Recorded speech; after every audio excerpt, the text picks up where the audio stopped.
This is the best time of the year to actually make cuttings. What I'm going to recommend is that you use Root Riot. This is what I use all the time. That's what's in here. Also with that, I'm using Clonex.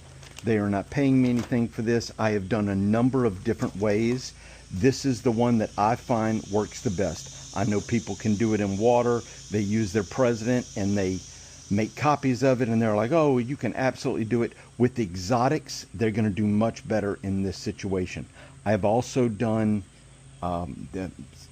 where you put it in a bunch of perlite with just a little bit of soil.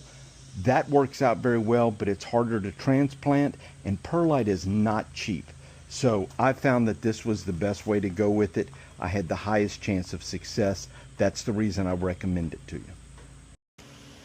This one is Candy Cloud, and if I'm going to cut on it, what I want to do is get it to where there's still leaves below my cut. So I'm going to come in right here, cut it at an angle to where this will still grow out, and it still gets the plant to continue to send stuff down here. If I cut it back here, this plant may decide, you know what, this is not producing. We're just going to go ahead and let that die off. That happens a lot. Same thing here. I'm going to cut this back to right here because this is where my closest is. So I'm going to go with those.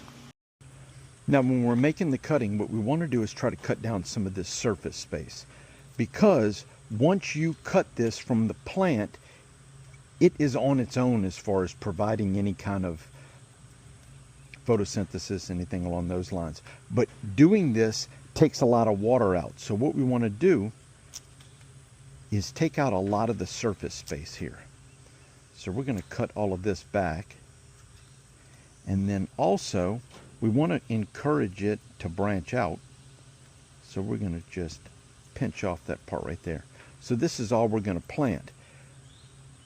When we put this in, that is not a lot of surface space for it to be able to take care of itself, but it doesn't need a lot. So hopefully this is going to get it through the stage where it roots, and then it's going to be perfectly fine. We're going to do the same thing with this one. We're going to take out this lower one, cut it like that. That one actually had a little bud on it, so we're going to knock that bud off also, because once again, it's just taking resources away from the plant. So this is what we're going to plant. Now this is transition wood. If you can notice, there's some brown in here along with the green. So this is a good area. We're going to trim back about an inch right there, dip it